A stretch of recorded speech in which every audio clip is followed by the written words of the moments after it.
Alrighty, everybody, welcome again to the Elite 2 podcast. This is Brandon, and Logan is here with me. How are you doing, Logan? Pretty darn good. Ready to talk about some Pokemon. Ready to talk about some Pokemon. Good deal. So, what have you been doing recently, just personally, with regards to Pokemon?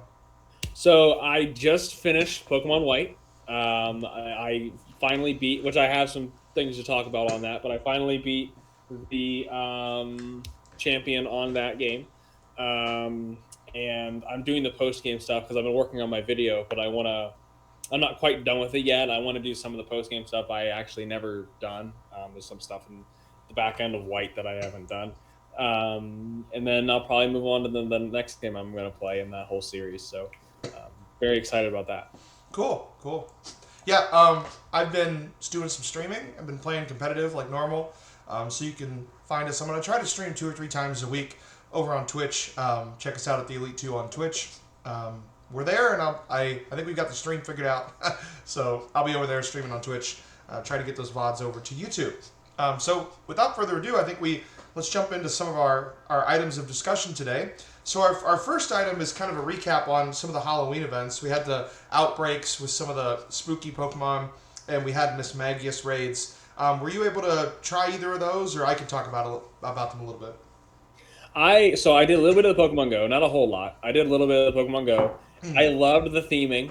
The theming was great. I loved the how the overworld was looking when you're in battle. The one thing that I don't know what they're gonna do is I love the AR part of Pokemon. So like when you're Sure. in the AR mode, it's so much better than what it used to be.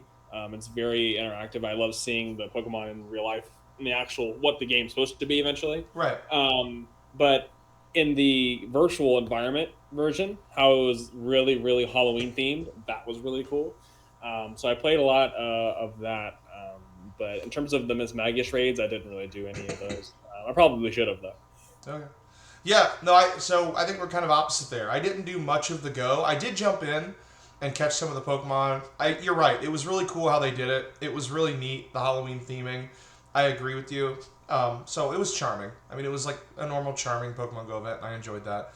The Miss Magus raids, though, I did do. I tried to do some on stream, but that was the YouTube stream that wasn't great because we were dropping some frames. So that one's not out there. But I was doing some Miss Magus raids.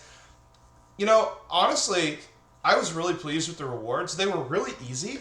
I mean, like, so easy. Like, I was just bringing King Gambit and just, like, two-shotting. Like, it was, like, there were, I literally, if I was doing a Q&A with chat that day, I could have done a Q&A, full Q&A, and just clicked A and just rolled through those. Like, they were, which was actually kind of refreshing, especially in a world of 7-star raids, to be able to just click A and get stuff. The Miss Magus was cool. It's a great Pokemon. Caught one or two myself.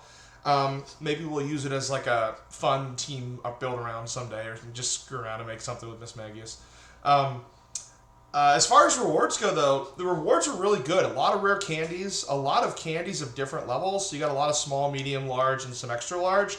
The other cool thing about Pokemon Scarlet and Violet, if folks don't know, is there are food items throughout the game that you can buy from those vendors. You know, the shops that we should be able to walk in, but we actually don't walk in. We just get like a screen. So that there are plenty of those shops that sell food items, and those food items can boost things. And a couple of the items boost ghost raid power. So I was able to go do one of the foods there in the game, and it boosted the rewards that I was getting from the ghost type raids, which meant that every Miss Magius, not only was I getting big rewards, I was getting more than was actually giving me. So I was racking up a pretty good number of candies and just normal candies as well as rare candies. So those events, like when they do Blissies and when they do normally the 5-star raids just have like really good rewards. The 7-star raids have a really powerful Pokemon that's like strategic and you're building. The 5-star raids are more just like I want like Pokemon companies going here, community, have some rewards, right? And so like when Blissey comes up or when they do these Miss Magius, it was great. I felt like I got a lot of rewards for my time, and it wasn't hard. And I was just kind of chilling, enjoying it. It was a good chill thing to do. So I hope the Pokemon Company does more of that.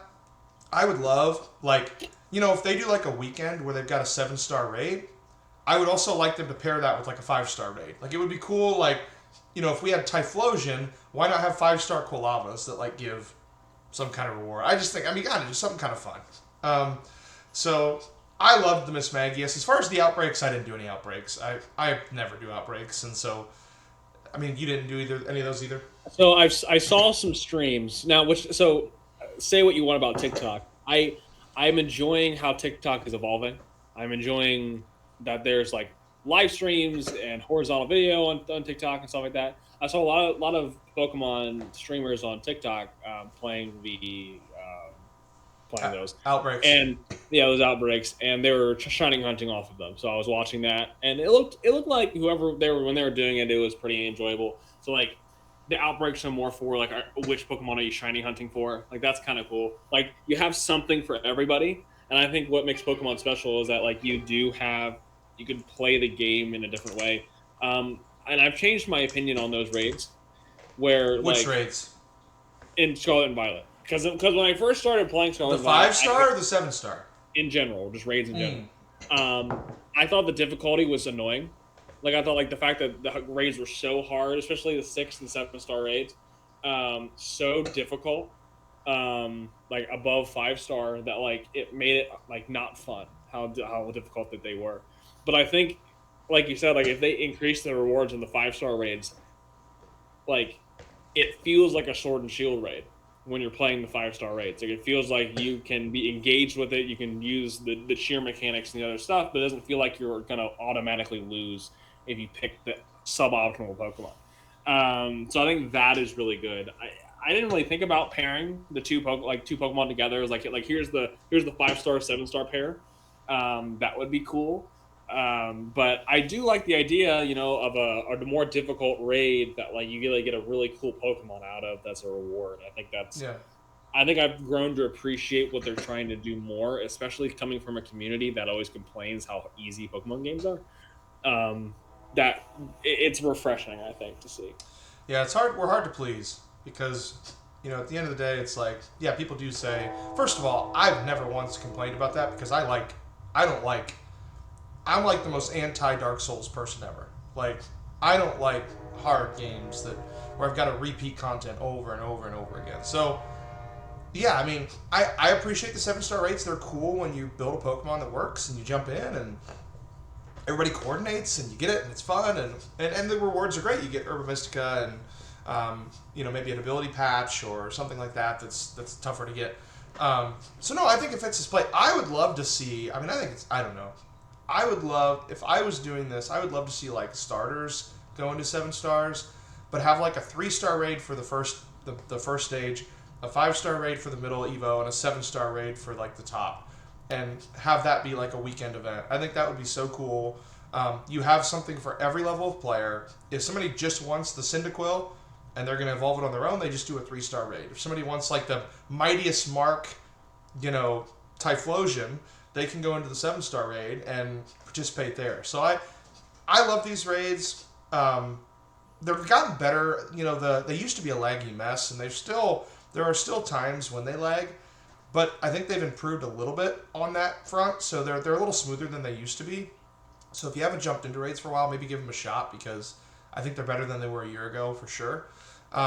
So yeah, I mean, I was into it. Going back to Outbreaks real quick, I did want to make the point again. Like, I would play Outbreaks. Like, I would like them to treat Outbreaks like community days. And I said this last time, but I would like them to treat the Outbreaks like a community day, and then everybody can go in and they name the shiny odds and they're better shiny odds, and they make it very clear how you get them, the shinies. And it's like, so why hold that experience to go when you could do it in the mainline game? So anyway, no, I think the raids were good. Any more Halloween items to talk through? You think? No, not really. I mean, again, like a lot of my play this past week has been on Pokemon White, and I think it's interesting that Pokemon is becoming so much more life servicey than it ever has before. Yeah. With Scarlet and Violet. So the fact that we have Halloween stuff at all, I think is pretty special. So I agree. I mean, we've come a long way from Pokemon Sapphire, where you buy the game and that's the game, and there's no events, and you just play it and play it and play it and play it. It's cool that and to be honest with you, the other cool thing about it is that like Pokemon, and I cross my fingers, but like Pokemon is not a microtransaction game. So like the live service content is free, and it's always free, and so Keep that to Unite and Masters. well, Leave it there. right. Leave it to Unite and even Go in some respects, but but the mainline games to have the free live service events that come through is really cool, and it keeps people engaged, and it also helps content creators, the community that is trying to pursue Pokemon as a career, and they get new cool things. Like I know, for example, like I always go back to PKMNcast, but they do 7-star raid builds every week during the week on stream, and it's good content for them, and it's interesting. So no, I agree. Okay, the next thing on our list, we've got Typhlosion 7-star raids. So Typhlosion used to be in raids in 7-star, the Hisuian Typhlosion. I think it was a ghost type back then, on the Terra type. But fire type Hisuian Typhlosion with Mightiest Mark will soon be appearing. So Hisuian Typhlosion, this is from Pokemon.com. Hisuian Typhlosion with the Mightiest Mark is coming to Pokemon Scarlet and Violet. Black Crystal Terra Raid battles. It'll be this weekend where we're recording, so November 2nd through the 5th. And then again next weekend from Thursday, November 9th through Sunday, November 12th. We should try to do a couple of these next weekend. We should. We definitely should. Maybe we can jump on stream. Yeah. And do it. Hisuian Typhlosion cannot normally be encountered in Paldea. I like that they're doing the other Terra type. That's kind of cool. They did the Ghost, and now they're doing the Fire, which changes the strategy there. And it just goes on to talk about. So what do you think? Hisuian Typhlosion 7-star raids. Excited, or what do you think? For all two of you who didn't buy Legends Arceus, this will be great for you. And honestly, like, this is pretty cool because it's a pain to find the other starters in Legends Arceus. So if you pick the one that if you didn't pick Cyndaquil in your Legends Arceus run, then this is a good opportunity for you to get it pretty easily, because otherwise you're gonna have to do the what's it called? It's when it's similar to the outbreaks in Scarlet and Violet, but it's for Legends Arceus. I forget what it's called. I think they are called mass outbreaks. No, it's something different, I think. Is it the massive, not the massive mass outbreaks? It's the dimensional whatever. Oh, the distortions. Right? Isn't that what they're called, or something distortions? It's something distortions, I think. Anyway, in those, which is a lot rarer to find, and you have to stay in a.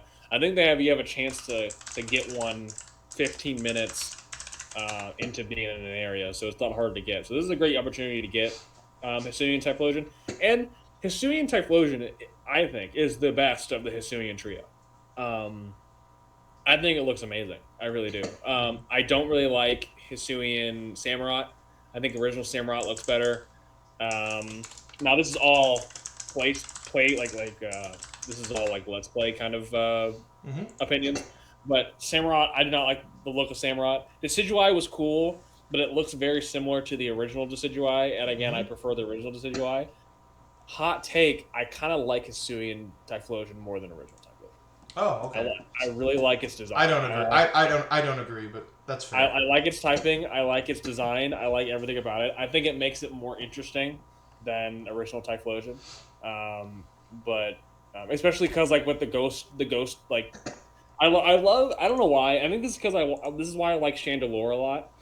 I love ghost fire types because I love the look of the purple flames on those Pokemon. So like Litwick, I love Litwick. I love Lampent. All these Pokemon that are designed that way. Even You sound like Steve Carell from Anchorman. I love Lamp. You sound like. I love Lamp. So I forget his name. What's the dog ghost Pokemon in Gen 9? I forget his name.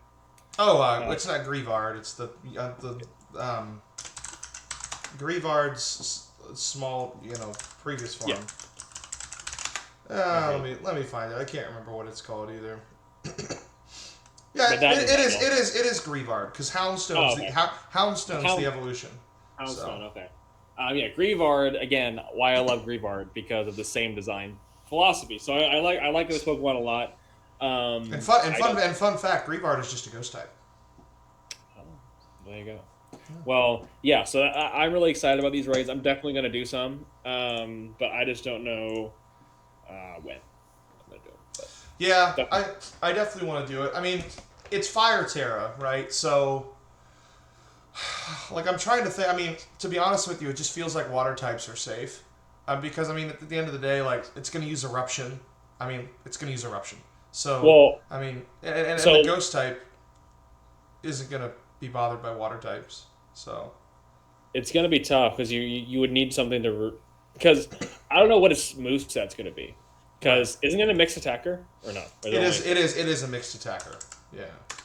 So like this isn't like Mewtwo where like you know for a fact you're going to go in and lower this thing's special attack. Right. Yeah. Exactly. No, I mean Typhlosion. Like if I'm looking at its moves, I mean it is a mixed attacker. It's got its special attack stats 119. Its attack stats 84. So it is a special attacker, but Okay. but it can be a mixed attack Pokemon. I mean it gets special like Overheat, Inferno, Flamethrower, Lava Plume. Um, so the eruption obviously is kind of the big one.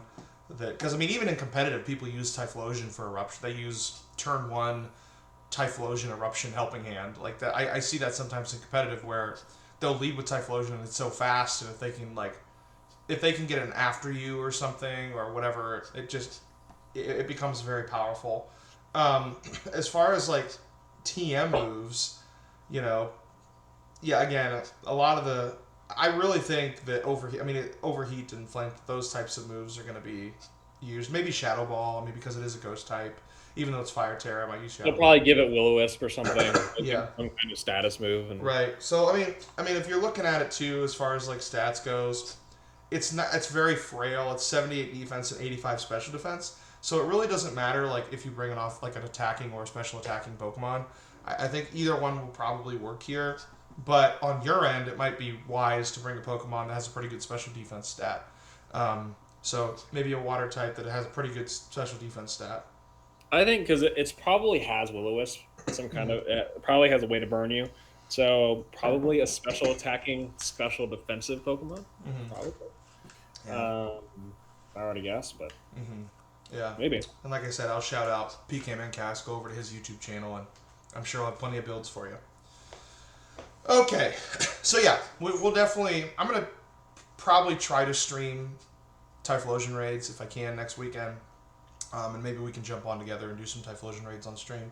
I think that would be a Yeah. pretty cool thing to do, and I'll think about maybe what Pokemon to bring. Maybe we'll do a stream midweek where we just kind of think about that, and maybe I'll think about what kind of Pokemon might be good to bring against Typhlosion. Um, Yep.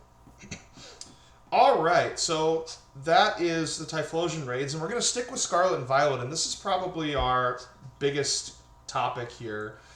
We finally got a date for the DLC, the second round of the DLC. So we know that the Pokemon Scarlet and Violet games have the Kitakami first DLC that came out. When did that come out specifically? That was was that September or That was August? in September. Yeah. Yeah. So Pokemon Scarlet second DLC coming on December 14th. Let me get the article here from Pokemon.com for us. So We got a Christmassy DLC coming the out. Love it. the hidden treasures of Area Zero. Okay, so the Indigo Disk is coming out on December 14th. So we already have the Teal Mask, which is the Kitakami region that we've all played through. And then the Indigo Disk, which is the second one. It says the story continues as you become an exchange student and visit Blueberry Academy. Most of this unusual school is located under the ocean, and its curriculum emphasizes Pokemon battling. So the Indigo Disc will be December 14th. Before we jump into the Indigo Disc, I did want to have a little conversation or ask you about your thoughts on the Kitakami piece. Kind of how you feel regarding the Teal Mask. Any thoughts you have there? Any opinions? Um, I mean, I like the region a lot. I like the location. I really enjoyed exploring the different areas. It wasn't as big as I anticipated it. Like if you look at the map, it's like wow, like this is a lot. Mm-hmm. But when you're after you explore it, it feels a lot smaller after you've explored it. Because you learn like every location is not that big by itself. So But it is really fun to explore. It's good to see some of the returning Pokemon. The story was very one note, I thought. Granted, nobody plays Pokemon for a story, unless you're playing Gen 5. That's different. That's a different conversation. Well, But we're going back to Gen 5, right? In this DLC, isn't it? we're going to Unova. Yeah.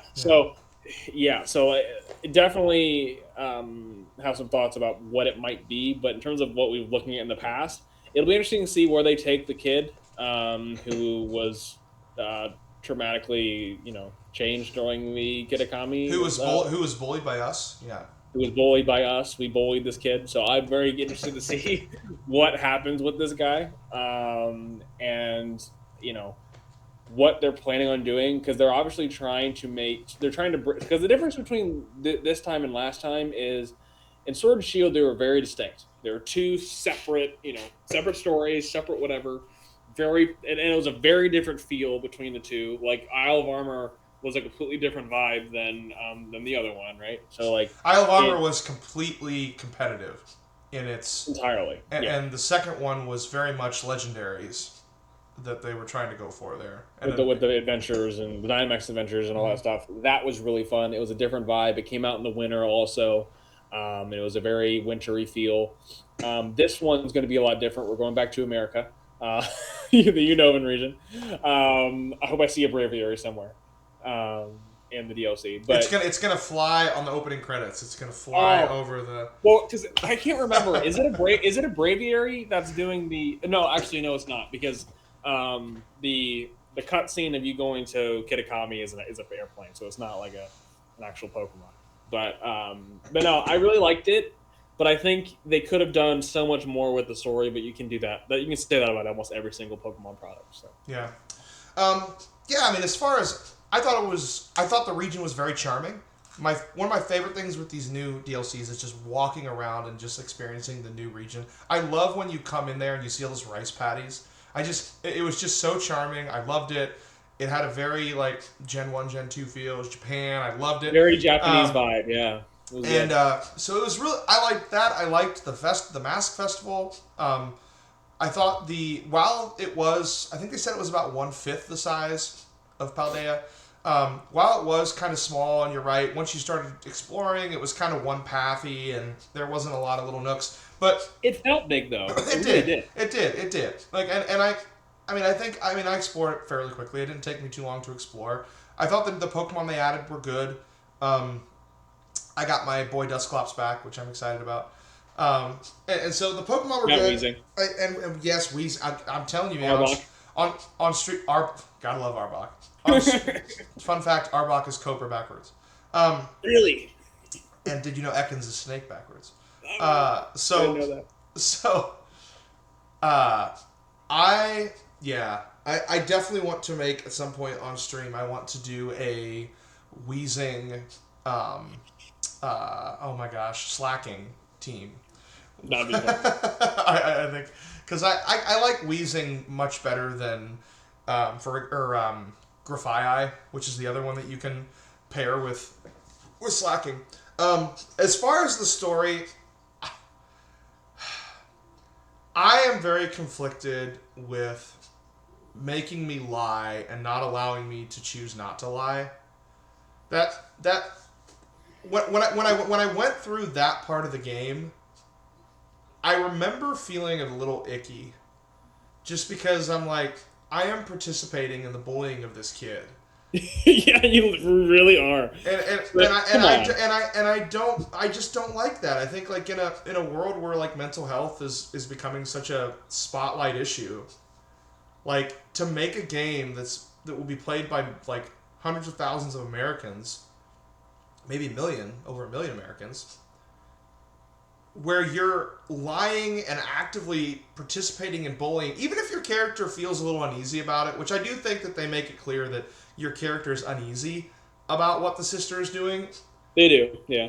Like, for the sister to say, what is he mad about? I didn't even hit him. Like, so here's the thing. I would love to be able to see the Japanese of that and like the direct, because I know they're supposed to be direct. Right, because you study Japanese a little bit, so they're supposed to be direct translations, but the, the more I learn about Japanese, the more I realize there's not a lot of it's harder than us just English speakers can like understand. Like they did not have to write it like that. Like they chose to write it like that. Mhm. Where they made it like very much like, oh, I didn't even hit him. Like how do you how do you write that? But I had less of a problem with that and more of a problem with the fact that like how obvious it was.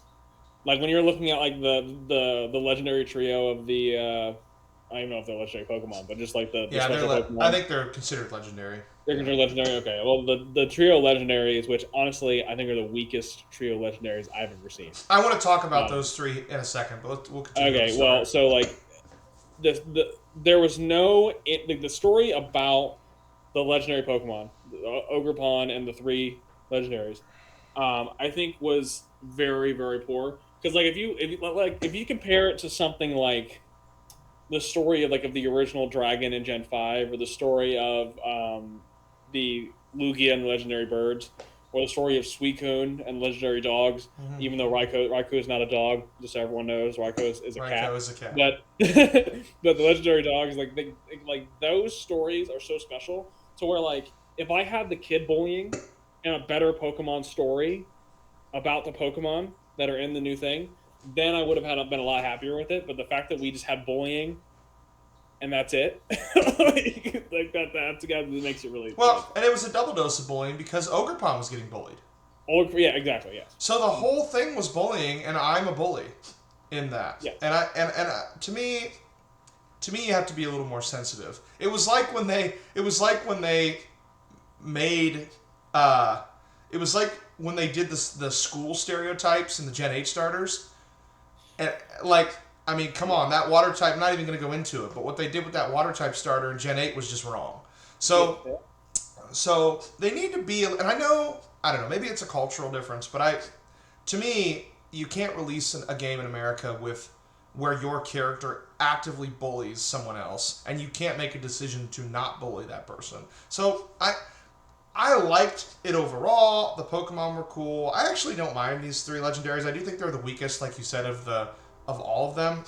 Um, I think Pheasantipity is my favorite of the three. I agree.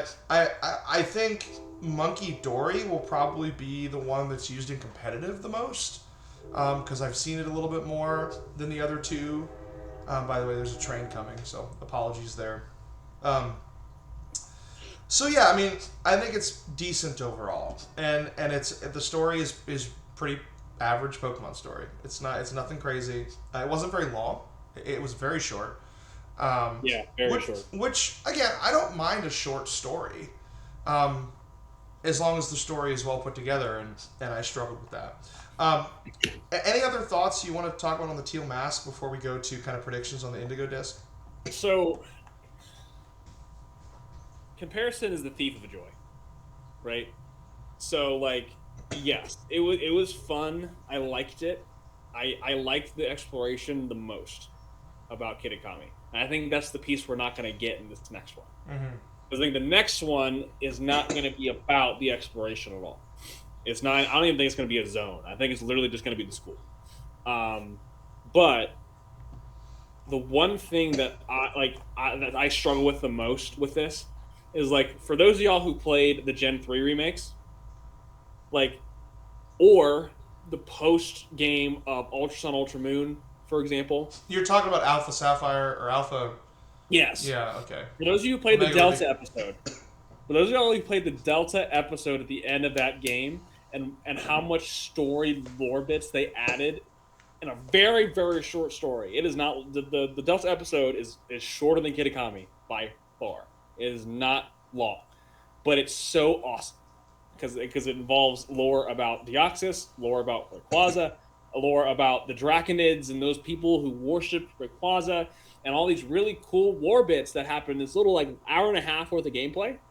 I would pay $30 for that in the new games than this, Mm-hmm. in my opinion. Also, at the end of Ultra Sun Ultra Moon, the Rainbow Rocket post game thing. If any of y'all have seen that, where you fought the versions of the evil team leaders who won. Like like, come on, like that's we got that for free if you bought Ultrasound Ultra Moon. So like those things are amazing, and like what they did with the anime, how amazing that was when they ended Ash's story. There's good story writers at Game Freak. Right. There's good story writers at Game Freak, and in my opinion, they're not on this, and it's disappointing because I think kids can recognize a good story too. Oh And I yeah. think that is my problem. Like all of us watched Pokemon 2000 as a kid.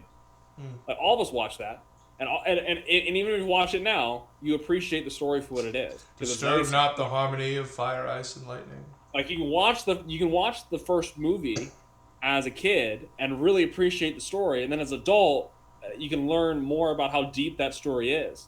Like that's what children's media is supposed to be. It's supposed to be really enjoyable as a surface level for the kids, and then have something deeper meaning for the adults to get into. Like So- that's what. Good. So you mean forcing kids to be a bully isn't good content for kids? It unfortunately is not, especially if there's no allegory. Like if it was, so okay, like let's say they did that, and there was this big allegory for why bullying is wrong, right? So like, what if they made you bully this kid? I think that's what they're going for, by the way. I really think that's what they're trying to do. That's what they're trying to do, right? And maybe it's because we haven't seen the full story yet. Okay, so maybe we're assuming. This was the first like to be continued DLC. Right? Yeah. So we haven't had the to be continued thing ever. Never. So like that's my problem with it is it's not about what's there, it's about what it could have been. Like imagine if we went to Kalos in like a different like how we're going to a different place in Unova next. Yeah. Or if we went to a different place in Kalos and we were able to fight a gym leader that is there but like you didn't play in the Gen 6 games and there's this story surrounding, Paldean Pokemon in Kalos, and like you can have this like really interesting story that and have like past characters come in, like have like a cameo of Red or something cool for like fan service stuff for the fans for DLC. Sure. That's what I want to see in this stuff. I don't want to see kid bullying and they're done. Yeah, I agree. I just think people are too easy on this a little bit too. I agree. I 100% agree. I think people are going to be too easy on it because it is Pokemon, just like they were too easy on Pokemon when their game didn't work. It still doesn't work in a lot of ways, especially with frame rate. But, okay, so that's the Teal Mask. I think we're in kind of agreement there. So, as far as the Indigo Disk, I do think they're going to continue this whole thing. I think what I also didn't like as we transition from, like, the old game to the new game is we have an enraged character who is the main character. So we have an individual who is coming into this second DLC mad at the world and mad at you and mad at his sister, and he's just rage filled. He's gonna get back at everybody. Like, that is not a way to show people how to act. Like, I can't walk around in the world just mad at the world.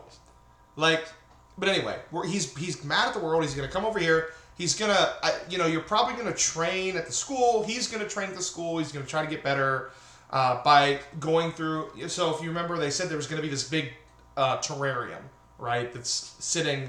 I don't know if it's on top of the water or under the water or how it'll be, but there'll be this terrarium and it's gonna be cut into 4 quadrants, and there's gonna be like an ice area, a desert, a forest area, and like a plains area or whatever. And they're going to introduce a lot of new Pokemon. Like, for example, Metagross is coming back. That's kind of the biggest one that everybody was really excited about. And you're going to get all the starters, they said, too, in this. Or at least they said you will, in some way. So, what I expect is, yes, very much. And there's also going to be, there's its own, like, Elite Four and its own, like, Pokemon League, basically, within this new DLC. So, yeah, it'll be very battle-focused. Please, please, please give me a better way to buy freaking candies than or vitamins than the freaking ogre ousting game that they put in the first because it's so bad. Because I do that and it makes my game laggier than it already is, and it's like, I'm not going to play this. There's no way I'm going to sit here and do this. I would rather do raids to get stuff to sell to buy my vitamins than do the ogre ousting game. So I mean, to put that in a game where your frame rate is already garbage to me is crazy. But anyway, that's a whole other thing. But I hope in the Indigo Disk it gives you easier ways to build competitive mons. I'm always for accessibility when it comes to building mons. I think that's extremely important. And I think you're going to battle the Pokemon League, and you're going to work your way up. I hope the Pokemon are like level 75. They need to be good. I think they need to have strats. I hope they have AI behind them that actually tries to run Trick Room or tries to put you to sleep or tries to do things that like are interesting in the battles. So it's not just like level 100 Gyarados waterfall dead, it's over, kind of thing. So I hope it's interesting in that regard. What would be even cooler is if it scaled to your level. That would be awesome. I would love that, but I don't think they're going to do that. So you'll battle. I think you'll battle through this Elite Four. You'll fight that person, and then I'm guessing the story will be that this mad kid that you bullied in the first DLC is going to also go through this progression of the Elite Four, and then you're going to fight at the end. I mean, it's Pokemon. That's what's going to happen, right? Probably. So that's what I think will happen there. I'm interested in the terrarium thing. I'm curious if there's going to be like any kind of like, how in the main game they had like the totems and stuff, or whatever, not totem, but whatever they called them, the like the head Pokemon in each area. I think it'd be cool if they did something like that, where like you fought a big Metagross or something, or something else. But like in Gen 7. Yeah, or like there's an area and you have to fight specific mons. I'm looking forward to that. I don't know how they're going to introduce the starters, so I'm curious what you think there. If they're going to be in raids, or if there's going to be some other mechanic like Dynamax Adventures, where we can search for like, and you got to think about legendaries too, because this is the point last time where they brought legendaries in. So maybe legendaries will arrive.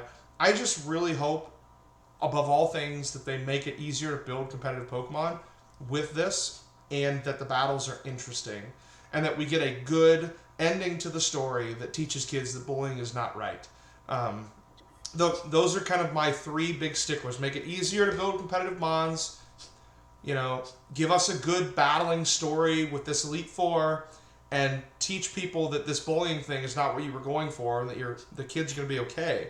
Those are kind of the three main things. And then if they have a cool way to get legendaries or starters, that'll kind of be icing on the cake. So that's what I'm kind of hoping for. What are you thinking with this new DLC? So we have two. So in my view, we have two things to think about with this. We have the Terapagos story, with the what do you call the biomes, and that I didn't even think about. But yeah, that's a whole other thing that's continued from Paldea even. Like that's been a through line all the way through the entire thing. Yes. So the thing is, what are the zones called again? Well, let me look that up. What are the biomes called? I forget what they're called. I can't remember. Zones in Pokemon DLC. Let's see. I can't remember. What are these? What is this called? This particular one is the Indigo Disk. Indigo Disk. So Indigo Disk biomes. Okay. So this is from videogamer.com. It says 89 returning Pokemon, 4 new Pokemon. It says for you to find, collect, and trade. I don't see anything about the biomes here, so let me go back. I'll try one. It's fine. Yeah, it's fine. I'm not gonna be. Yeah, it's fine. Yeah, it's okay. So we have the battling, because the whole point is battling. That's what I was told, right? So whole point's battling, but then we have this it's called Terapagos, right? Mm-hmm. What's it called? Yep, Terapagos. Yep. So Terapagos is whole thing, because they set that up, like you said, during the main game with terrestrialization and whatever. And I'll speak on that first, because I think that's going to be the most interesting part of this whole thing. Is in every generation, every time that they've had a gimmick, they've explained it. There's been a reason. Right. So Mega Evolution, it was all about, the bond between humans and Pokemon. They really tried to expand that idea, and that's the whole point of that. In Generation 7, you had the Z moves, which was tied to it was a really heavy Hawaiian what do you call it, traditions, and Yeah. very much like tying back into island living kind of traditions. And it was kind of a callback to that. And we got how it was, why it's distributed by these totem Pokemon, and we got the whole story. In Generation 8, we got the whole story with Eternatus, with Dynamax, and power spots, and what that means, and what the Dynamax energy was, and you got all this stuff. We don't know anything about terrestrialization. Right. Like, we don't know anything. So this one's gonna probably exploit it, right? So that's gonna be cool. It's probably gonna be interesting, and that's where we're gonna explore the biomes and do that part. By the way, they're called. It's called the Terrarium, is what it's called. This is Bulba Garden. Terrarium, and there's going to be 4 quadrants. It looks like there's a desert, an icy area, like a mountainous area, and then more of like a regular, like, grassland, beach kind of area. Well, I think that's what we're going to do in the terrarium. I think that's going to be the story in the terrarium. We're going to end up catching Terapagos, and then the most interesting part about that is going to be what is the new typing. Yes, what's the new terrestrialization thing? What's the gimmick on that? What's the new typing? Because like that's the biggest thing. Like trying to understand what the new typing is going to be very, very special. Hi, Leon. And a little bit of Leon here, here to say hi. So that's going to be one part. I think that's going to be pretty above average. I think. Yeah. I think no matter what, it's going to be really good. Like same thing with Kitakami. Like the exploration in Kitakami is really above average and fantastic. So I think that's going to be that part. That's going to be safe. I'm really worried about the battling because it can either be really good or really bad, and I don't think it's going to be in the middle. Yeah. What I want them to do is this is going to be a really great way to put a battle frontier back in the game. Okay. It's going to be a really good opportunity to put in little battle facilities in the school that have different gimmicks and single battles, double battles. You can bring back some interesting ones. That would be cool. Battles and stuff. Like you can bring back some cool stuff. You could have maybe like a tournament thing where like that's the main story of that side, where you do like a tournament with everyone in the school and whatever. Like that would be interesting. It's not far-fetched for Pokemon to actually do a level scaling thing, which is what I thought when you were talking about that, because I'm recently playing Battle Revolution on the Wii. Oh, geez, okay. And in that game, it scales to your highest level Pokemon in your party. So depending on like your highest level in your party, that's the level of everyone's Pokemon, which is a good system. I think that's what they should do.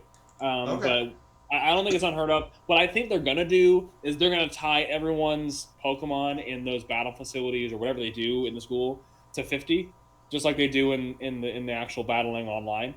I think they're just gonna de-level everyone to 50, or bring everyone's level up to 50, and then the whole game will be at 50. Which that would make it so much better. Oh, that'd be fun. It would teach people how to do competitive. Because the suckiest thing about the DLCs is like you have people playing this game for hundreds of hours and have these really powerful Pokemon and competitively bred Pokemon, and then you bring a new section of story, which I know people hated the third version of games because they had to buy a whole new game to get the little extra content at the end. I understand that. But it made the experience so much more organic when you did it that way, because you didn't have Pokemon that were stupidly powerful at the end. You didn't have a bunch of level 100 Pokemon that you can go up and just like destroy everything. Like I had to forcefully give myself specific Pokemon at specific levels to enjoy the battles in the DLC for Kitakami. Right. So what I'm hoping is that I can actually use those Pokemon that are now a lot more powerful and actually make it interesting. So what I would want to see is a really interesting story about Terapagos and all the different biomes of all that there, and figure out like maybe they can tease a new Pokemon type with Terapagos. Well, yeah, I mean we've all seen the screenshot, right? We've all seen the little screenshot where it has the terrestrial type and it's all of the types. I'm really one thing that I forgot to say about Kitakami was that I do like what they did with Ogerpon's Terra types. I think that was great. Yeah. I think that, and we talked about that last time. I thought that was creative. And so whatever they do here is going to be like mind-blowing. It's going to be really interesting to see how they do that. Here's what I don't want them to do. Okay. I don't want it to be a gimmick just for Terapagos and then it's never legal and competitive, and it's just this thing that like Exists in the second DLC of exists Gen 9. in Of that, Gen 9. and you can play it just in that, and then when we go to Gen 10, it's just gonna be gone. Like Right. that's gonna be annoying to me. What they Which should they could do that. they will do that. They're gonna do. But I think they're gonna allow in competitive. But anyway, the new I want this to be an introduction of a new type. I really do. I think this is the best setup, the coolest thing, where they put in a new type in the game, and hopefully they would balance it.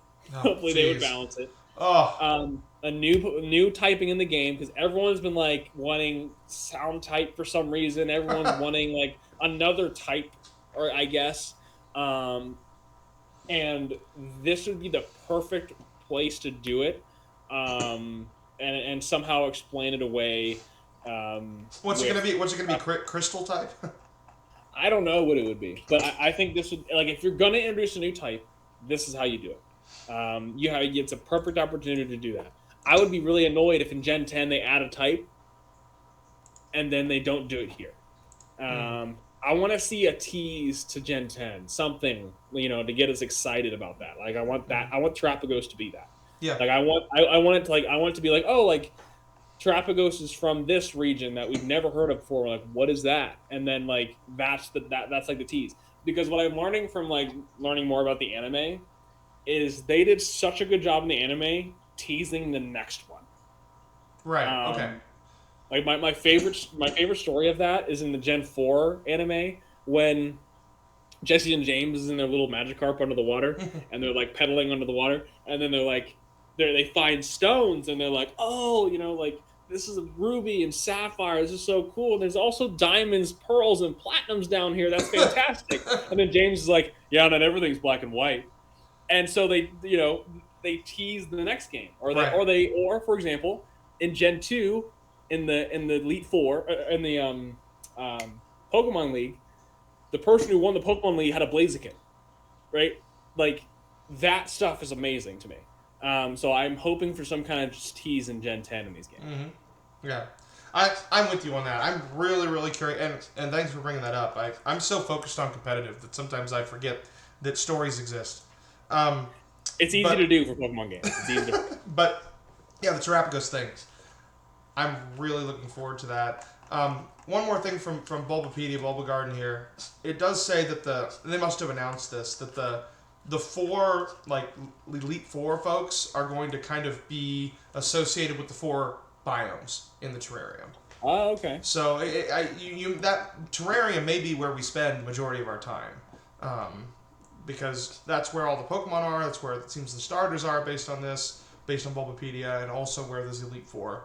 And Pokemon Company. If I don't see a single Unovan character in this frickin' DLC, why is it Unova? Exactly. They just picked something. Yeah. Like don't just tease the remakes. But here's the thing though. I want one of two things. I want either a tease to Gen 10. Mm-hmm. Or I want a tease for the remakes. I want I want N to show up. I want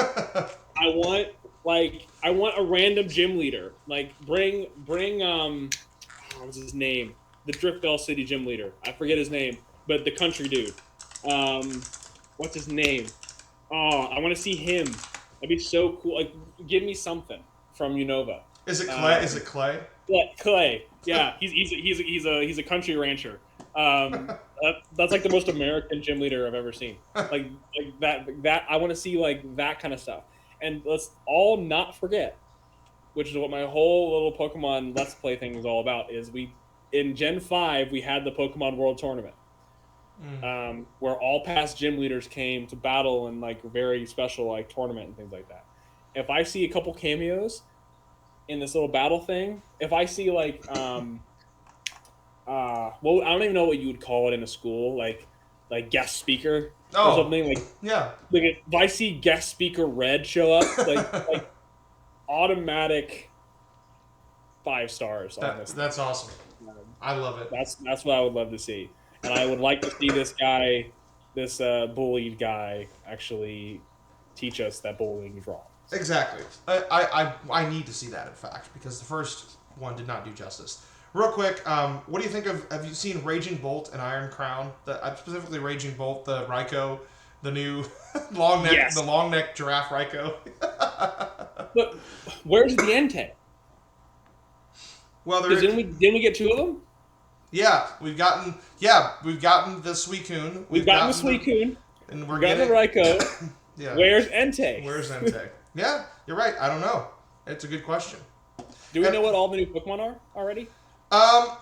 There's a list here, but I'm not gonna go through all. Do they have all the new ones listed? Not just the returning ones. Looks like. Okay. But also the new ones. Like the other new one I want to ask you about is Archaludon. What I'm most excited about is Eviolite Duraludon. Duraludon. That's gonna be scary. Oh, welcome to competitive Duraludon. Oh man. Yeah, I know. That's gonna be awesome. But I'll be disappointed if I don't see an Entei. That'd be a good raid Pokemon. It would be. Yeah, that's probably what they'll end up doing because they did. That's what they did with Suicune. Yep, that's what they did with Suicune. So no, I'm super excited for it. I am really excited to see what they do with Terapagos. I hope it's good. I think what they did with Ogerpon was good. So I'm trying to trust them because they did kind of a cool thing there. You're right. I hope it's not something that's only able to be used by Terapagos because that's going to be so ridiculous. They're going to have to ban it because everybody's going to use it. It's going to be on 100% of teams. So I hope. I mean, if it is only a Terapagos thing, they have to ban it. They just have to ban it because it's going to screw everything up if they don't. Yeah, I just don't know how. I don't know. Like, are they going to treat it like a whole new type? Is it going to be like? Is it going to be like every Terrestrialized move with this Terra type is neutral on everything? Is it like how are they going to do it? Right. So my thought is it's going to be a very passive Terra type that essentially removes like for example, if I have a 4, maybe it gets rid of this is a dumb example. Maybe it gets rid of 4-time weaknesses, or maybe it gets rid of I don't know. Maybe you're neutral to everything. I don't know, but but if you're neutral to everything, then you would have to hit neutral, right? So there would have to be some kind of balancing effect there to where the mod is just neutral. I don't think, because it'd be overpowered, they cannot make it in such a way where you can pick, because that would be overpowered. If they do that, then it's got to be just on Terapagos, and they've got to ban it because it's you can't do that. I mean, Ogerpon is as close to picking your Terra type as I'd like to get. I think anything where I can in the moment decide what Terra type I'm going to use is pretty overpowered in my opinion. So here's what I think would be really fun. This would be really fun. So they did this kind of where it doesn't require an item. It's like a little machine that you get during the game that can change the Terra type of Terapagos. Obviously, it can be every Terra type, but it has for every type there's an ability, and Are we doing a type null thing? See that? So that's what I was going to bring that up. So we've had this before, where we've had Arceus that has Judgment that changes the typing based off of the typing of the plate it's holding. So and it's the same thing with Ogerpon with its Iron Cudgel move. It's the same thing. I just need to see something unique, something that no one's thought of, that's balanced, that's really fun. Now, but again, this is my point with it better be a new typing, because what else is it going to be? It's either going to be a completely non-type, because they have that in the card game, right? They have a non-type move where it could be a new type, but just a Terra type. It could be a new type, but not a type that a Pokemon has, but a Terra type. Does that make sense? Is it a colorless Terra type? Yeah. Is that what we're doing? And if it's a colorless Terra type, then it's got to be neutral against everything. But to me, that sucks. That's what I'm saying. Why would interesting? Nobody would ever do it, because why would you just want to be neutral to everything? I mean, the only thing you'd maybe do it with is a normal type, but because they're already pretty much neutral to everything. But what I want to see is it to be a new type, and it's the only Pokemon that gets it, and it's only a Terra type. It's not even the type of the Pokemon. It's just a Terra type. and then that now becomes the rare type in Gen 10. Like, Like the I dragon want type. like how dragon used to be really Yeah. rare, The dragon and type. now Yeah. dragons on dragons Everything. everywhere. Yeah. And they balance dragons, so now dragons kind of like just another typing in there. I want to see a really special typing that is only for a few Pokemon, and that makes a type special again, because like no typing is special anymore. You have to make them competitively bad, though. You do. Well, either that or you ban them. I mean, it's either way. I don't want to ban them. I just want them to suck. Like, I mean, if you look at this thing, it's a little turtle. Like, it should suck. The stats should be bad. And if the stats are bad and it's a unique new type, then I'm okay. Like, cool, we got a new type. It's collectible. It's like a shiny. I'm gonna throw my controller. What if it's Mew? It can't be Mew. If it's Mew and it's a new type, then they've broken the game. I think it should be Manaphy. If it's going to be a new type, and it's Manaphy. It's base 80. It's base 80 everywhere, where it's not unplayable, but it sucks. But it's a new type. Now we're going to have a new type chart. Oh, jeez, I'm crying. That's what I'm saying. This is going to be a freaking mess. It's going to be disappointing if it's not a new typing, though. Yeah. I think it is. Yeah. I mean, if it's colorless, then sure, that's fine. But I think it's going to be correct. They tricked me always, because when this thing came out, it said Terapagos, or not Terapagos, when it was Terastallized, I think I'm so dumb because a Terrapin is another name, or a Terrapin is another name for a turtle. And I'm like, man, somebody out there, somebody had to have guessed that the legendary causing this was going to be a turtle. Because it was Terastallized, Terra, that opening is like a Terrapin, which is a turtle. So I think that's kind of cool that they snuck that in, you know. Anyway, okay. Any other comments you want to make on the new DLC? I think I'm really excited. Ooh, how about this? Let's talk about the date. I think that both of these were delayed because I think the first one, it's a summer festival. So the first one should have probably happened in the summertime, and this one was probably supposed to happen pre-Black Friday. Because if you notice, they're putting out complete versions of Paldea and the 2 DLCs in stores, but I think you have to download the second DLC when it comes out. It doesn't come with the second DLC already on it, which has issues with people who don't have internet.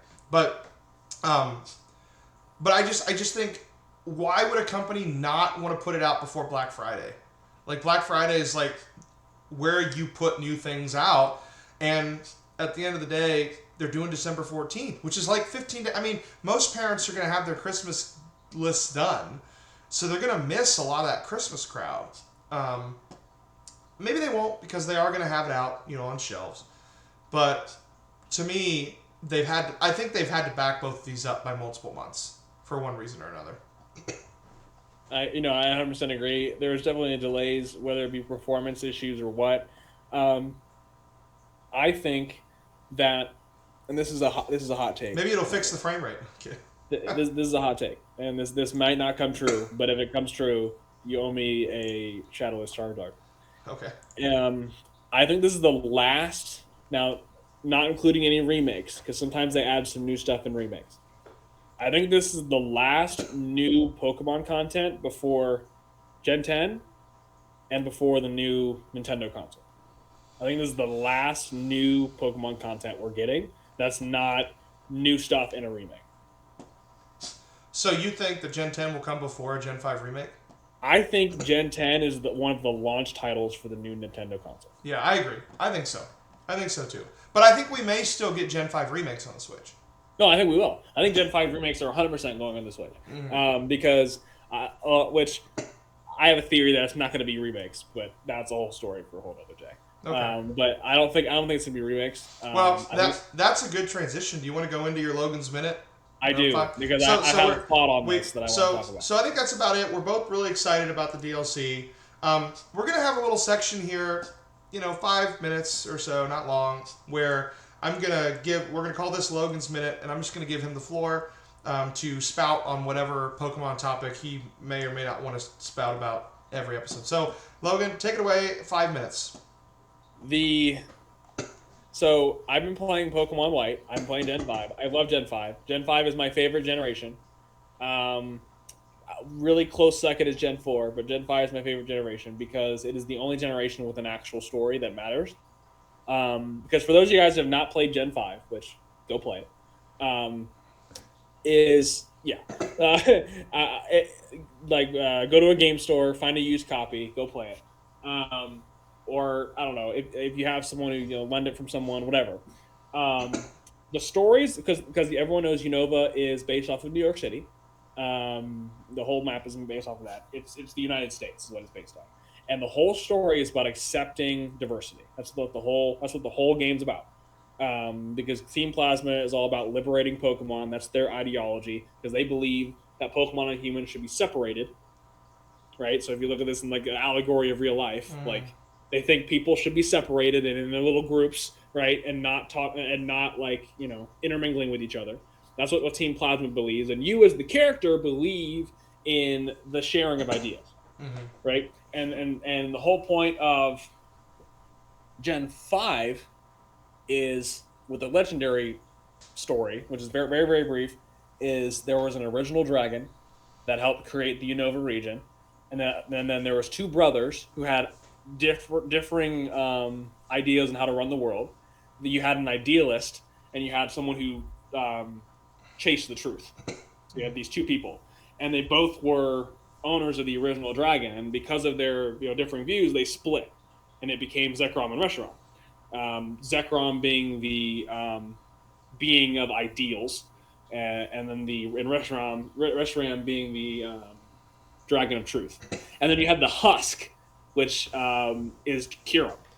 Kyurem is the husk of the original dragon. And then in the second game, it was more of a traditional kind of Pokemon story, but it was still very, very good. Where they let you combine Kyurem with one of the dragons to get like a Kyurem Black and Kyurem White. I think since Gen 5 is the only generation that we're gonna get that you get a sequel, because they always used to be like a third game version. There's always a third game. This one was a separate game. This was a sequel, which has never happened. I think on the Switch, the last Pokemon game on the Switch is going to be Pokemon Black and White 3. I think it's going to be both. Cool. And the reason why I think it's going to be both and one game, number one, is because Pokemon is becoming very, very... if it's not a straight remake, it's been a single game. I think we're going to get Black and White 3, and I think we're going to get Black and White 3 because we're going to get the original dragon finally. Oh, cool. I think we're finally going to get the original dragon. So you never got the original dragon in Black and White 2? No. You're just told it was an original dragon. Do you know what it was called? They never give you a name? There's no name. It's just the original dragon.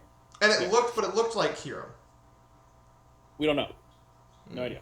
Okay. But all we know is Kyurem was the husk of the original dragon when it was separated. And that's why Kyurem's an ice type. Because it's supposed to be cold and a kind of a carcass. That's what the whole point of Kyurem. And I love the story of how important the diversity of ideas is to a society. So that's what Gen 5 is about. I really, really want us to be able to have a trilogy of games in Generation 5 where you have 1, 2, and 3 rounding out the story. And now, bring back the end and bring back. Do you think that will cause problems though for people who didn't play Black and White 1 and 2? Not if you have a previously on section. Right. Okay. You could. So I don't know what the timeline would be though, because what's weird about those two games is it very similar to Gen 2. Is the original player still exists in canon? So but you never meet him. As far as I played through Gen 2. I played through the second game of Gen 5. You can't meet the original character. But the whole point of what do you mean by the original character? Like the brothers, or no, like the player character that you played as in the first game. Oh, you're a new character in Black and White. You're a whole new character, yeah. In Black and White, in the second game. Do they refer to the player in the first game In the second game? as the other hero, but they don't say it. They don't go there. Unlike they did in Gen 2, which they went there. On Mount Silver, you can play the original. You can battle the original character, Right. which is one of the coolest moments in Pokemon. But that's not explored at all, because what happens is N comes back in the second game with his dragon. So like if you played White One, you get to be the hero of Ideals with Zekrom, and then N has Reshiram, and if you got Pokemon Black, it switched. Yeah. But if you're it's always canonical that N chose Reshiram though. Anytime you see him depicted, it's always with Reshiram. It's not with Zekrom. I want to see the heroes, which you're the hero in the first game. You're not in the second game. I want to see both of them in the third game, and I want them to create the original dragon again and have that whole story. I think that would be one of the coolest ways to do Gen 5 justice. That would be awesome. Because I don't think it's going to be a remake. I think it's going to be just like they did with the second game, where it's a couple new gyms, and then a couple of returning ones, and then you have a continuation of the story, just like they did in the second game. So, because I don't think it was all that finished in White and Black 2. Mark the date now when Logan said it. I think we're getting a 3. That way when it comes out, we can all say we said it. Here. You heard it here first. No, that would be cool. If they can have a coherent enough story mind to do that, that would be really cool. Especially if you never did get the original dragon. I think that would be, as someone who never played the game as you're explaining it to me, I would think that would be obvious, that at the end of one of those games, you would see the original dragon be reformed, that the two would be bound together again, and you'd see what this original dragon looked like, and the world would be in harmony, you know? But that finishes the story, and it sucks. Because I just finished White. When you finish White, it is very much like they don't put the period on it. Mm-hmm. So like you stop Team Plasma, because for you guys who have not played Gen 5, what happens is when you like, the story doesn't end at like the 8th gym leader. The story ends at the end. So you battle N at the end of the game. Like that. Like that's the final battle in the game.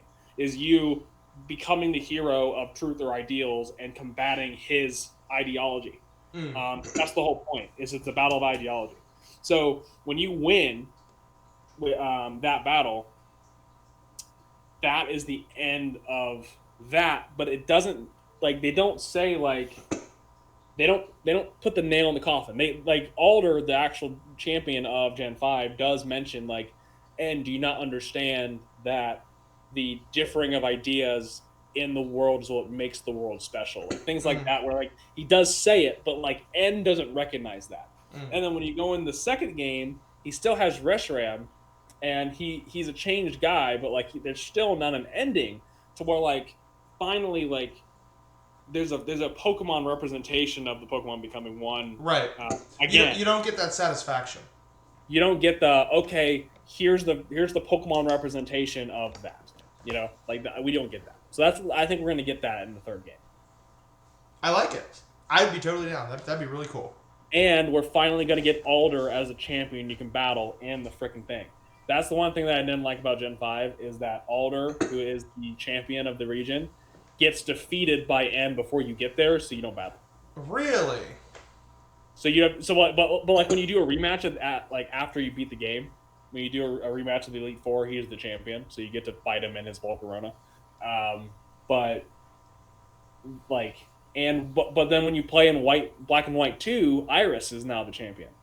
So you don't even get to battle Alder at the end of that game. How many years after the originals is Black and White 2 in the canon? 2 years. So there's a new champion just 2 years after. Yes. So again, they didn't address it. Where'd the original character go? Right. Because you kind of know what N's doing. Like, N's like plan, because N really isn't in the second game. He shows up towards the end with Getsus, because Getsus is like the Giovanni of the thing. Yeah. And the one thing I don't like the second game is that, like, the story kind of devolves into Getsus being the evil guy and you have to stop him. Right. In the second game. Which is fine, you can pay that off, it's fine. But, like, you don't get End's culmination as much as I think we deserved. Where like and you don't have no idea where the original hero is because there's a hero with Zekrom somewhere in this freaking region, and they don't address it. And at least like from the perspective of that's you in the first game. That's you in the first game, and they don't address it. They don't address why the hero of the first game is not the champion in the second game. Like they don't address that. Like they don't address any of that. And you never fight that person like in Gen 2. No, and honestly, like that should be a voice character. The hero should be a voice character because it's kind of implied. Because like the difference between, and this is the last thing I'll say on it, the difference between Pokemon White and Black and the rest of them is you are supposed to be a not voice character. You're supposed to not have any opinions, at least not assumed. You're supposed to completely blank slate because that's supposed to be you, right? Which is a good thing. But in Pokemon White and Pokemon Black, your character made a decision. Oh, really? Okay. Like your character was like, and it's locked to what game you play. Mm-hmm. But your character becomes the representation of truth or becomes the representation of ideals. Right. You made a decision, and then they don't do anything with it. So it just then devolves into what box legendary did you get? But I think they need to pay that off in the third game because if it's just a remake, it's just going to have that same issue, and I want that resolved. I love it. I hope that happens because then I'd get all 3 games story in one, which would be cool. And if they announce a Black and White 3, I will send you the first 2 when you're playing. I'll play them, before we get to the third one. Definitely. I'll go through them and get the story. I probably won't do like the whole talk to every single person or whatever, but at least getting the story. Yeah, just important. Yeah. Well, good. I thought that was a really good segment. I think that's good. So that's what I want to do, and I love it. Great idea. Okay, so as we get close to the end here, we're going to do our Pokemon of the day, which again, I go on the Pokemon website, and whichever Pokemon's highlighted is the Pokemon that we use. And today's Pokemon of the day is Tyrunt. Tyrunt, the Royal Air Pokemon, which I think is a pretty interesting... Oh, Royal Air, that's cool, yeah. Which is pretty interesting. Really short, 2 feet 7 inches, 57 pounds. Its first ability is Strong Jaw. Its hidden ability is Sturdy. And 87% of them are male, 12.5% are female, so it's not a balanced gender Pokemon. As far as stats-wise, obviously it's a small little baby T-Rex, so it's not very powerful, but you can already get the sense that the full evolution will be a physical attacker because it already has an 89 attack stat as this little tiny, baby T-Rex. So you can tell that it will be a physical attacker. It is a rock dragon type. It's got an evolution, Tyrantrum, which Tyrantrum is one of my favorite. I love Tyrantrum. Such a cool Pokemon. As far as, let's see, maybe I'll give some trivia about Tyrunt, or maybe you can talk about the first time you saw Tyrunt when you were playing through the original games. Yeah, so I played through Pokemon Y, and I used Tyrunt on my first team. For those of you who don't remember, the rock type gym leader in Pokemon X and Y has a Tyrunt as his ace, and it's actually a pretty difficult Pokemon to deal with. Is it an early gym? Is it an early gym? It is. I think. I'm trying to remember because if it was a late gym, you would think it would be Tyrantrum. It was not a late gym. It's either the second or third gym leader. I think it's the second gym leader though. Okay. If I remember that right, because in Gen 6 it's weird because you do the first gym pretty quickly, and then it's a very long time until you get to the second gym. Like there's a town in between and all this stuff. It's kind of like Gen 4. Sure. But this is X and Y is not known for its difficulty at all because of the frickin' XP share and all that malarkey. But if you actually play the game and like you try to restrict yourself, like I've been doing in Pokemon games of late, right? If you try to restrict yourself, like this actually is a threat because this is like a second. It's a second gym Pokemon that has a base attack stat of 89 with Strong Jaw, and it has Bite and it has some of those moves. So it is difficult. I do remember this being one of the more difficult gyms when I played through. Cool. Alrighty, so some trivia about Tyrunt. Tyrant and Amora have a lot of similarities. Both are rock-type Pokemon, introduced in Gen 6. They both have a base stat of 362, and they both evolve at level 39, although Tyrant evolves during the day, and Amora evolves at night, it seems, if I'm reading this correct. Tyrant and its evolved form are the only Pokemon with the combination Rock-Dragon type, so they're the only Dragon-Rock type Pokemon. They're the only Rock-type Pokemon in the Dragon Egg group, and one thing I thought is it gives the designer, Hitoshi Ariga, and to give you some other Pokemon that Hitoshi Ariga designed, some examples are Pangoru, the Aegislash line, the Malamar line, Aurorus, Mega Beedrill, Alolan Geodude, Alolan Mux line, Alolan Golem, the Corviknight line, the Draco, all the fossils from Gen 8, so Dracozolt, Arctozolt, Dracofish, and Arctovish, as well as Garnacle, and also, most recently, designed Fluttermane. So this is a designer who's designed... he designed Fluttermane. Who's designed a lot of really interesting Pokemon and was able to design Tyrant. So, Logan, why don't you tell us a few of the Pokédex entries for Tyrant? Yes, we're going to learn canonically what Tyrant's all about. So, he was introduced in Gen 6, so there's going to be fewer than the last one. Oh, he was in Omega Ruby Alpha Sapphire? He was, yes. Well, you'd have to trade it, but yeah. Because Omega Ruby Alpha Sapphire was a Gen 6 game. You're right. Yeah. So, in Pokemon X, this Pokemon will be restored from a fossil. If something happens that it doesn't like, it throws a tantrum and runs off. Okay. I see what they did. I see what they did there. I see what they did there. Pokemon Y. Its immense jaws have enough destructive force that they can chew up an automobile. It lived 100 million years ago. Chew up an automobile. If Tyrant can chew up an automobile, I'd hate to see what Tyrantrum can chew up. Oh my gosh. This Pokemon was restored from a fossil.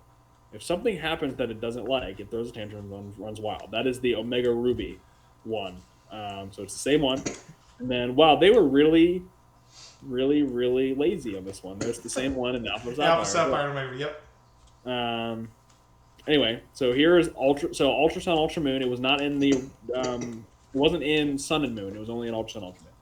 So, Ultra Sun, its large jaw has incredible destructive power. Some theories suggest that its restored form is different from its form long ago. Cool. That's interesting. And the destructive jaw works with its ability. Yes. And that's interesting because that implies that there could be some kind of gene alteration in the restorations process.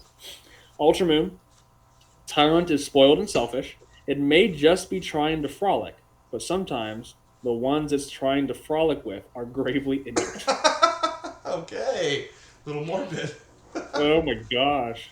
Little morbid. So now only two more here because it's not in Brilliant Diamond, Shining Pearl. It is also not in Legends Arceus, and it is not in the Paldean games. So in Sword, this is an ancient Pokemon revived in modern times. It has a violent disposition, and it'll tear apart anything it gets between its hefty jaws. Okay. In Sword, and in Pokemon Shield, this Pokemon is selfish and likes to be pampered. It can also inflict grievous wounds on its trainer just by playing around. I love it. Nice. All right. Well, good deal. Well, that's Tyrant, our Pokemon of the day, our little Tyrannosaurus buddy. That would be such a cool partner Pokemon if you were an actual trainer, if this was all real, and I had to pick a first Pokemon. Tyrant would be such a fun little buddy to have in the beginning, just like a little T-Rex walking around with you. Yeah. Alrighty. So that's all of the content we wanted to cover. Logan, is there anything else that you want to talk about today? No, that was it. That was a lot of fun. I'm very excited for the new DLC. We'll get it in about a month, and then we'll see what we're going to get next. Yeah, super excited. My plan is to try to, if I can, stream myself playing through the DLC. So come join us over at Twitch, on Twitch at the Elite 2. And I will, once that DLC comes out, hopefully, the nice thing is, so I'm a college professor professionally, and so the nice thing is we do get most of December off.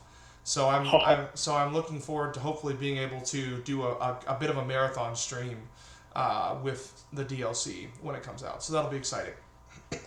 Yeah. Alrighty. Well, thank you everybody for sticking with us and listening to the Elite 2 podcast. Again, check us out on YouTube at the Elite 2 and then over at Twitch as well. I will hopefully try to be on Twitch a couple times this week and do some streaming, some competitive teams, maybe some raids with us, and Typholsion raids later in the week.